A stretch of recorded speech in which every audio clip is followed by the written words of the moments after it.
Anne Woodward, après avoir tiré sur son mari, se trouvait en Suisse, sirotant un café en compagnie du célèbre séducteur Klaus von Bülow, un homme au passé trouble.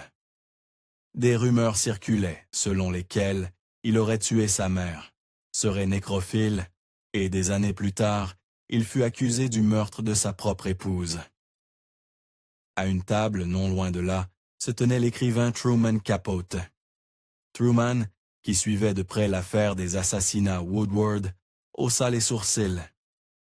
Ce n'était pas une femme en deuil. C'était une femme savourant sa vie, flirtant avec un homme marié. Il décida de s'approcher d'eux. Il savait qu'il mettrait Anne mal à l'aise et voulait semer un peu de trouble. Leur conversation s'enflamma, Anne le traitant d'une insulte homophobe. Il riposta, pointant un doigt accusateur vers elle et l'appelant « Madame Bang Bang ». Voici l'histoire de leur inimitié qui conduisit au suicide d'Anne Woodward et de ses enfants, ainsi qu'à la ruine de Truman Capote. Anne, tout comme Truman, était née dans une petite ville. Tous deux avaient des parents absents et une ambition dévorante. En 1915, Anne vit le jour à Pittsburgh, Kansas. Ses premières années se déroulèrent dans une masure sans plomberie intérieure ni chauffage. La ville offrait peu d'emplois et la famille luttait pour survivre. Le lieu de sa naissance viendrait la hanter. 2 semaines avant l'assassinat, Billy Woodward visiterait cette ville et découvrirait le véritable passé d'Anne. Adolescente, elle avait vécu dans 8 foyers différents, ballottée entre des membres de sa famille. Son frère mourut alors qu'elle était encore enfant et ses parents divorcèrent. Sa mère se remaria, mais ce second mariage ne fut pas plus heureux. Son beau-père était abusif et autoritaire, et sa mère, Clara, le quitta rapidement, mais découvrit qu'elle était enceinte. Elle décida de mener la grossesse à terme, mais l'enfant, une fille, naquit morte. Sa mère travailla dur pour subvenir à leurs besoins, enchaînant les emplois et suivant des cours pendant son temps libre. Cependant, toutes ces entreprises échouèrent. À 11 ans, Anne déclara à sa mère qu'elle voulait devenir actrice de cinéma et commença à s'entraîner devant le miroir, prenant des pauses. Elle lui promit qu'un jour, elle serait riche et rien ne les arrêterait. Anne savait qu'elle ne voulait pas mener la vie de sa mère. Seuls les films lui offraient une évasion, surtout lorsqu'elle regardait son idole, Joan Crawford. Des films comme Grand Hôtel montraient comment, par sa seule volonté, Crawford était devenue une star. Elle incarnait tout ce qu'Anne aspirait à devenir, et en bien des façons, Anne se modela sur ce personnage. Elle eut même une liaison avec le mari de Joan Crawford des années plus tard. Anne était belle et intelligente. Ses notes à l'école étaient excellentes, et elle obtint un score de 130 à un test de QI. Mais sans argent dans la famille, l'université était hors de portée. À ce moment-là, elle avait éclairci ses cheveux et se faisait appeler Anne Eden, un nom qui sonnait bien plus exotique. Après avoir été sollicitée pour poser pour un catalogue, Anne décida de partir pour New York afin de poursuivre une carrière de mannequin et d'actrice. Sa mère tenta de l'en dissuader, mais résignée, elle l'embrassa et lui donna 400 $, tout en billets de 5 $, chaque centime qu'elle avait économisé. New York était un rêve, grand appartement, le grondement des taxis, loin de son village sans issue. Ici, il y avait de la vie, des aspirations, de l'assurance. Elle se rendit à des auditions, sortit boire des verres et après plusieurs tentatives, décrocha enfin un travail de mannequin pour des imprimés, tout en apprenant que son corps était trop voluptueux pour défiler. John Powers, le directeur de l'agence, lui conseilla une légère opération du nez, à laquelle elle consentit. Elle prit également des cours de diction et de danse. Le mannequinat lui permit de louer un bel appartement et de libérer du temps pour auditionner pour des pièces de théâtre. Elle rencontra des gens, des producteurs, et était heureuse de sortir avec eux si cela pouvait aider sa carrière. Mais elle n'obtint jamais plus que de petits rôles. Lors d'une tournée théâtrale, elle rentra chez elle et revit sa mère pour la première fois en 3 ans. Sa mère était amaigrie et malade. Anne la conduisit immédiatement chez le médecin. Sa mère souffrait d'une forme rare de tuberculose et les docteurs ne pouvaient presque rien faire. Anne ramena sa mère à New York pour s'occuper d'elle. Les factures d'hôpital épuisèrent de ses économies, la forçant à emménager dans un petit appartement d'une pièce. Elle passait ses journées à l'hôpital avec sa mère et cessa les auditions. Pour survivre, elle accepta un emploi au club nocturne, Fifi comme Bunny Girl. Elle y était extrêmement populaire. Les hommes lui offrirent des cadeaux et de l'argent. Des rumeurs suggéraient qu'elle faisait plus que danser, mais Anne le nia toujours. En 1941, sa mère mourut, et Anne la ramena chez elle pour l'enterrer auprès de ses 2 frères. Peu après, elle rencontra William Woodward Sr., le père de son futur mari, un client régulier du club. Une nuit, après sa prestation, il l'invita à sa table pour un verre, et ils entamèrent une liaison. Il lui dit qu'il ne pouvait pas lui offrir le mariage, mais il la couvrit d'argent, de bijoux, de voyages, de vêtements et de nombreux autres cadeaux. Après un temps, il estima que leur relation allait trop loin et devait y mettre fin. Cependant, incapable de renoncer totalement à Anne, il échafauda un plan.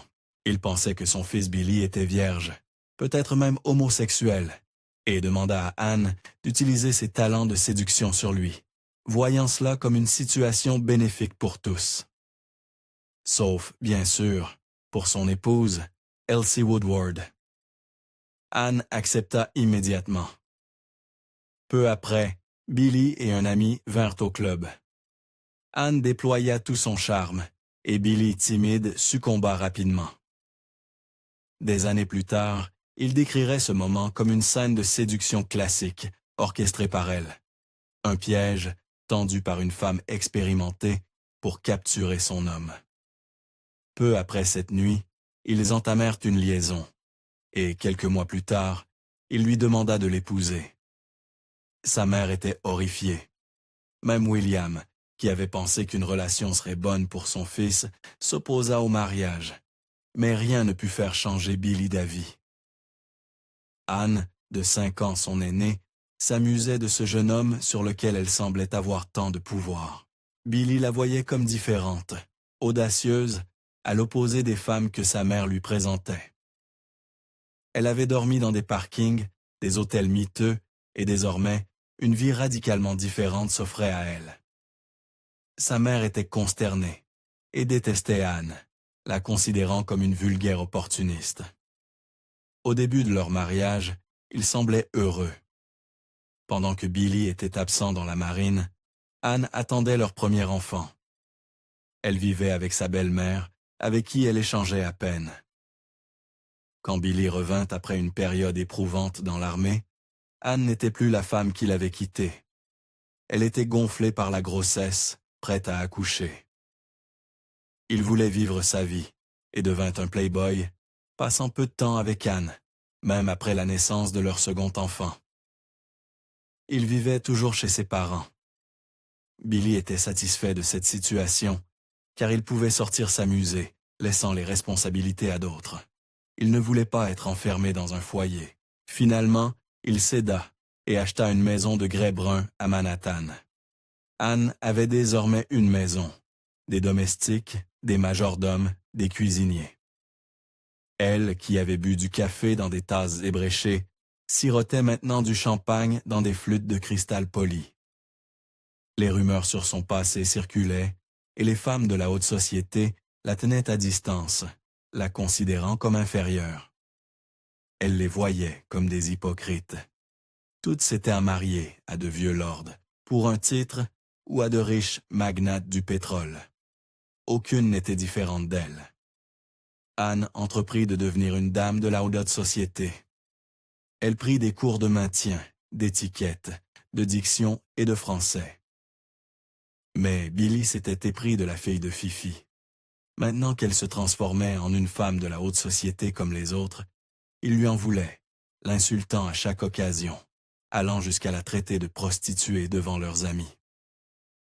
Billy estimait avoir été dupé. Il confia à un ami qu'Anne avait toujours été une excellente actrice, bien meilleure qu'on ne le lui avait reconnu. Elle ne s'intéressait qu'à l'argent et au statut. Sa mère avait eu raison depuis le début. Anne et Billy commencèrent à se disputer fréquemment, et Billy se mit à la frapper, même enceinte. À ce stade, elle commença à prendre des pilules pour ses migraines et des antidépresseurs. En 1948, ils se séparèrent officiellement. À ce moment, Billy modifia son testament, déterminé à laisser le moins possible à Anne. Ils finirent par se réconcilier, mais leurs disputes empirèrent, avec des abus mentaux et physiques des deux côtés. Ils se querellaient en public comme en privé, Billy partant souvent en claquant la porte. Ces disputes étaient le suivi de réconciliations, de vacances et de cadeaux coûteux de Billy pour Anne. Ce cycle se répétait sans fin, Anne et Billy étant jaloux l'un de l'autre, même lorsqu'ils parlaient à une personne du sexe opposé. Une nuit, au lit, Anne raconta à Billy comment elle avait rencontré son père au Fifi avant lui. Elle comprit immédiatement son erreur. Billy était humilié. Anne tenta d'affirmer qu'ils n'étaient qu'amis, qu'il n'y avait pas eu de liaison, mais Billy ne la crut pas.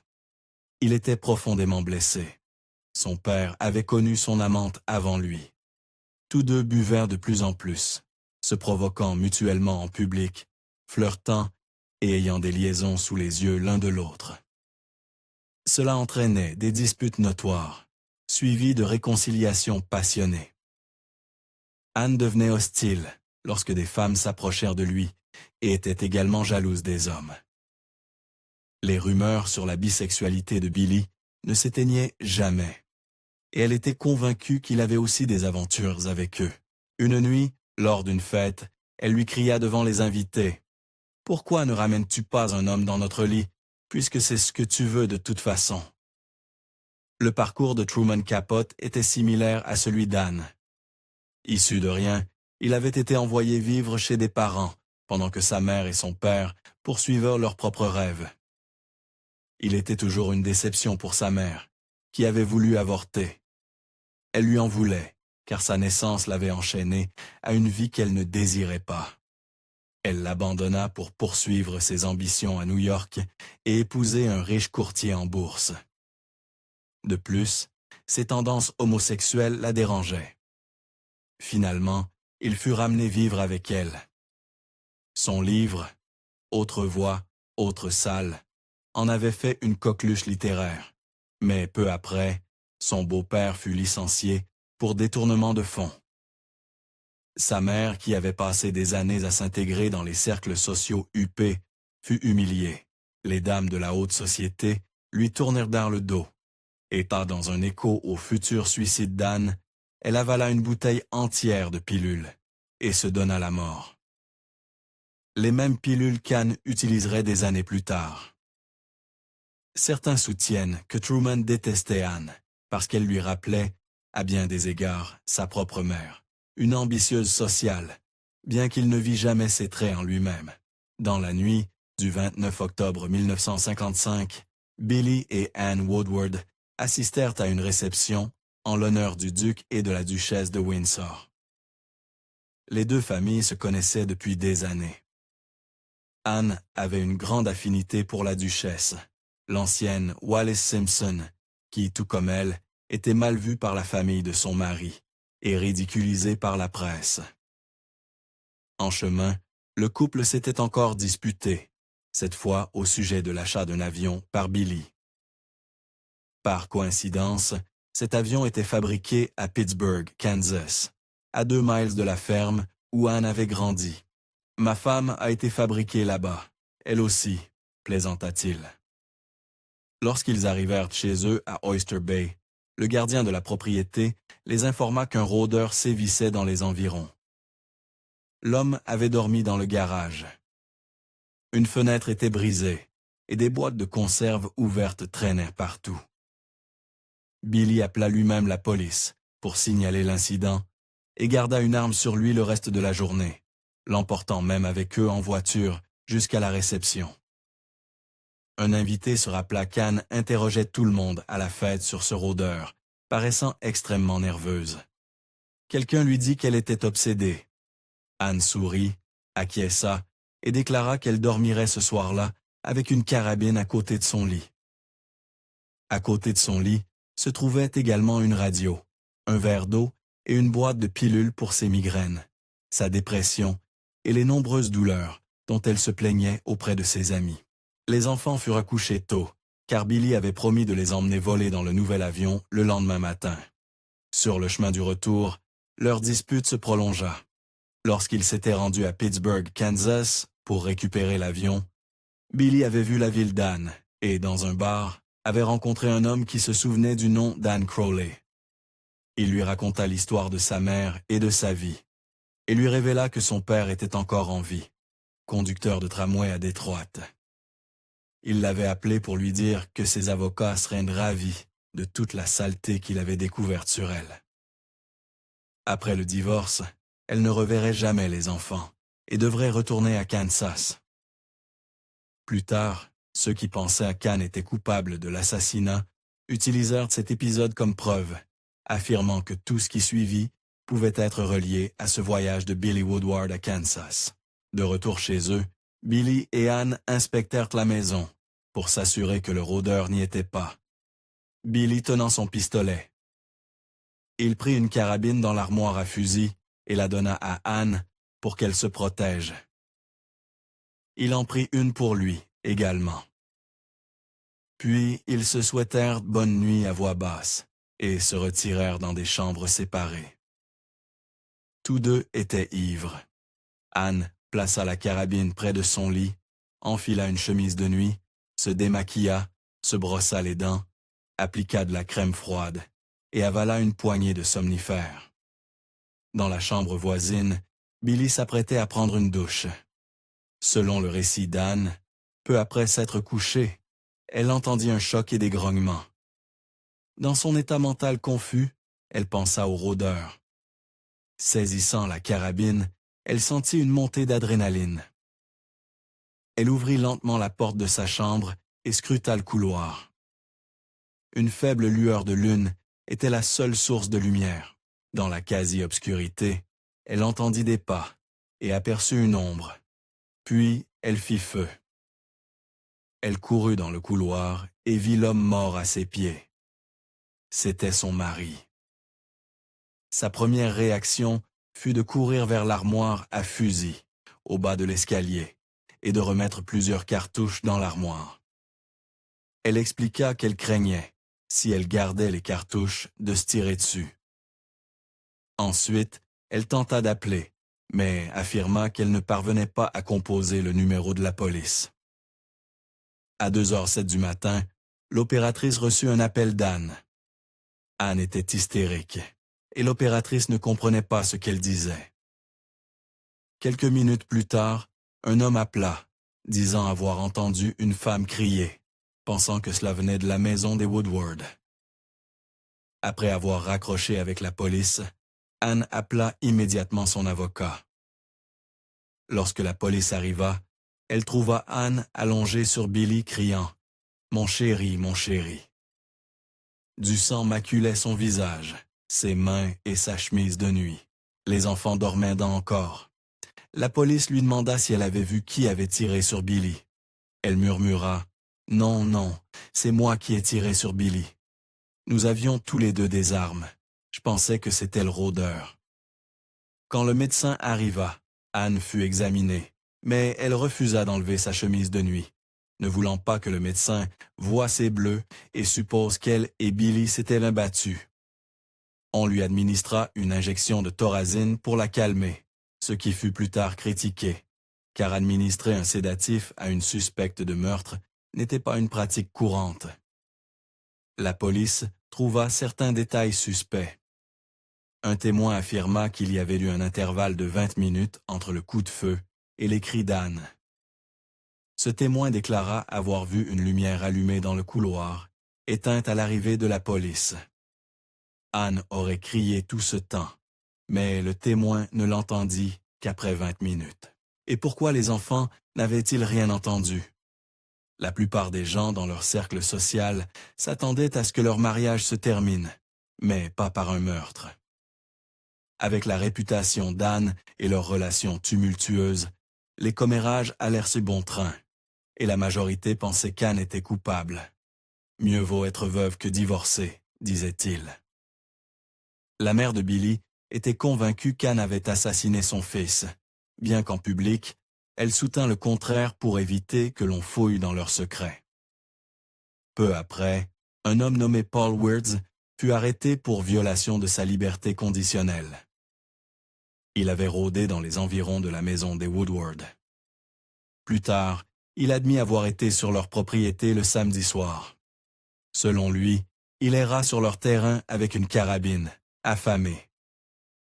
Il entendit les Woodward rentrer et se cacha derrière un pilier pour ne pas être vu. Puis, il fit le tour de la maison, tentant de regarder par les fenêtres. Quand les lumières commencèrent à s'éteindre, il décida d'entrer, pensant qu'ils avaient de l'argent.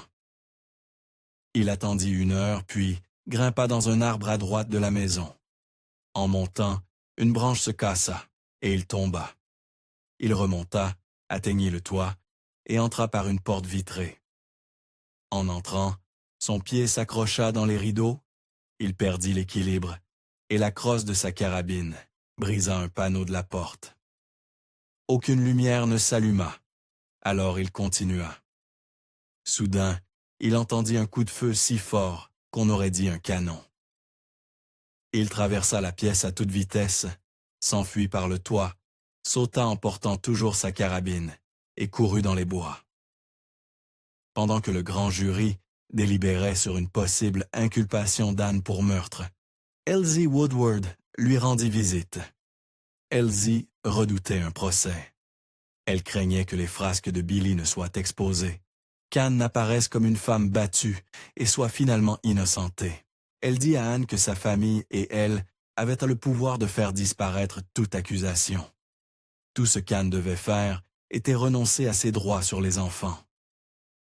Ces derniers seraient envoyés en pension en Suisse, et Anne n'aurait plus aucun contact avec eux. Elsie y voyait une occasion de se débarrasser enfin de l'opportuniste qui avait ruiné la vie de son fils. Anne accepta et renonça à ses droits sur les enfants. Devant le grand jury, elle fut une témoin convaincante. Elle s'effondra à plusieurs reprises, et les jurés trouvèrent son histoire crédible. Ils écoutèrent 9 heures de témoignages et décidèrent à l'unanimité de ne pas l'inculper. Beaucoup ne crurent jamais Anne, ni Paul Wirtz, ni qu'une femme innocente abandonnerait ses enfants si facilement. Ils pensaient que sa meilleure performance avait été celle donnée devant le grand jury.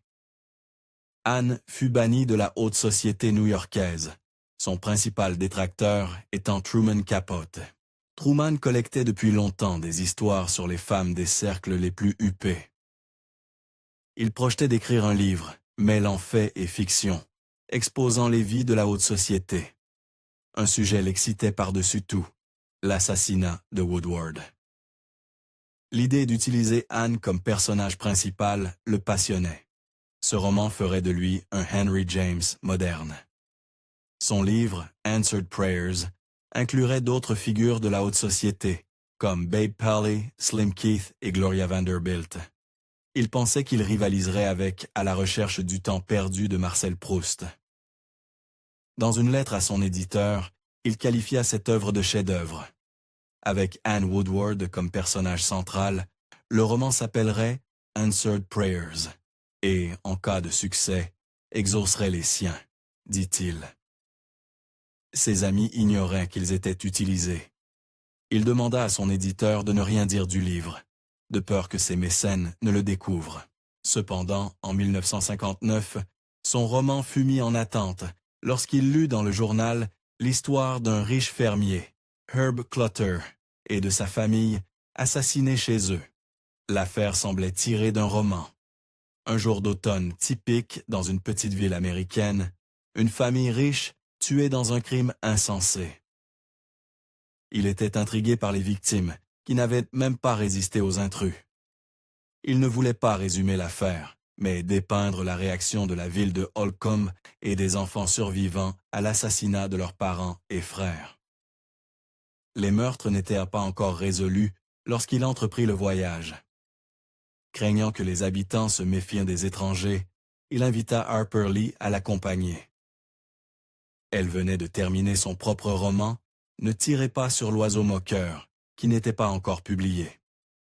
Harper Lee savait mettre les gens à l'aise, et Truman savait qu'elle l'aiderait. Homosexuel, il mettait mal à l'aise les gens du Midwest à l'époque. Mais avec l'aide de Harper Lee, il gagna la confiance de l'enquêteur principal. Une forte amitié se développa entre Truman et Perry Smith. Perry avait eu une enfance similaire à la sienne. Abandon, perte, rejet, et Truman se reconnaissait en lui, voyant combien sa vie aurait pu être différente. Smith et Hickok furent reconnus coupables et restèrent mal dans le couloir de la mort pendant 5 ans avant d'être exécutés, permettant à Truman de terminer son roman, de sang-froid. Le livre fut un immense succès, et les droits pour le film le rendirent riche. Cependant, le roman lui donna des cauchemars.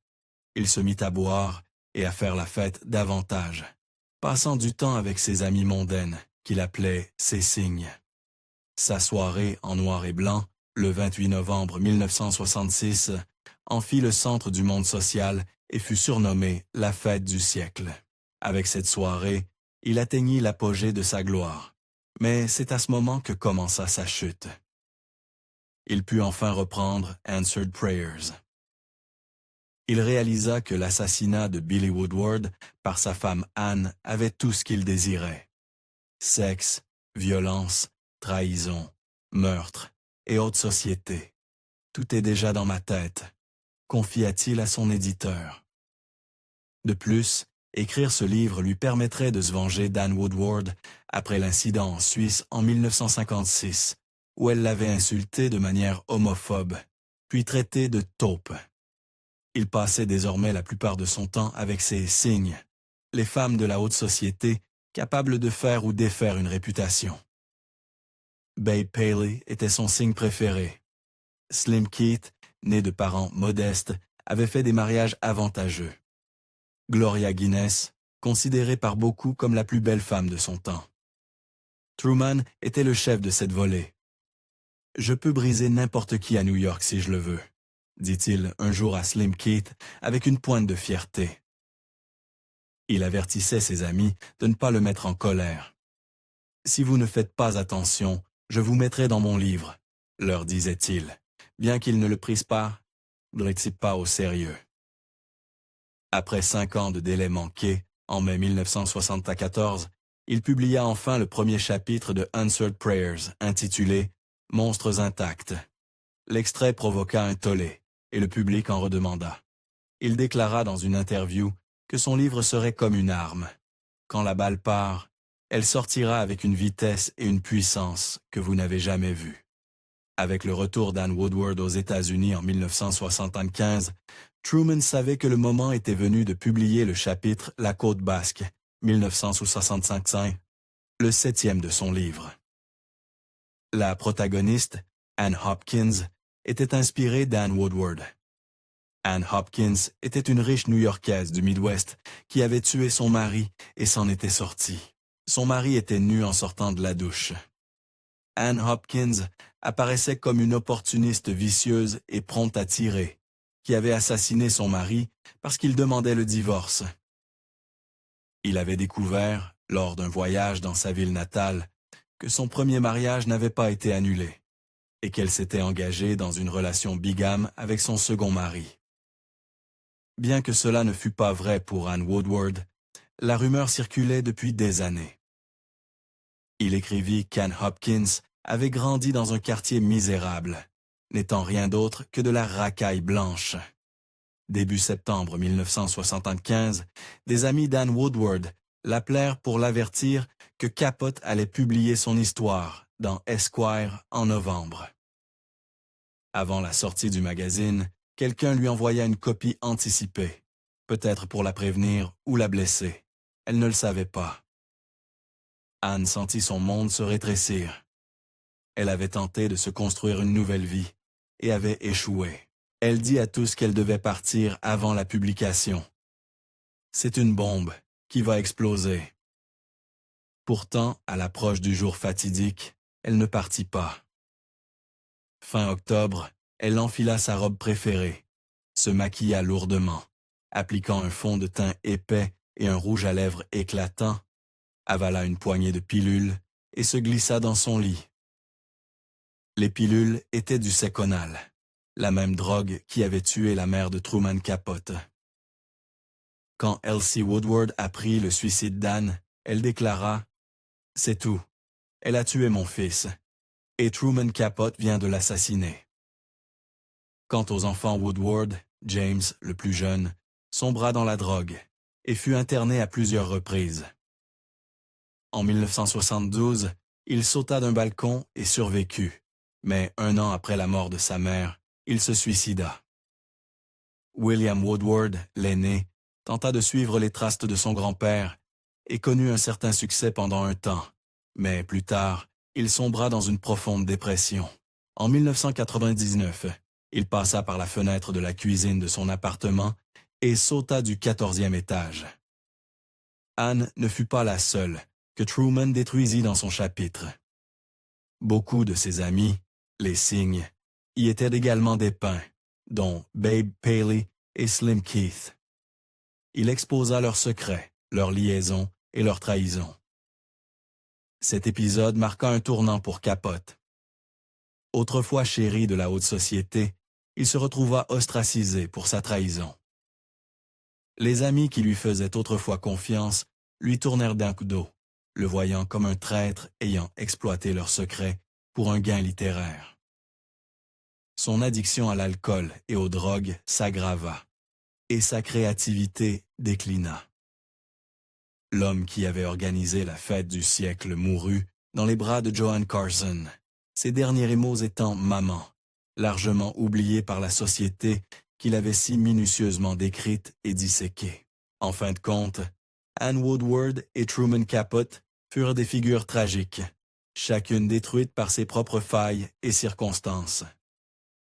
Anne, désespérée de fuir son passé et de s'assurer une place dans la haute société, se retrouva piégée par les scandales qu'elle cherchait à éviter. Capote, poussé par une quête insatiable de gloire et un désir de choquer, finit par s'aliéner ceux qui l'entouraient et par détruire son propre héritage.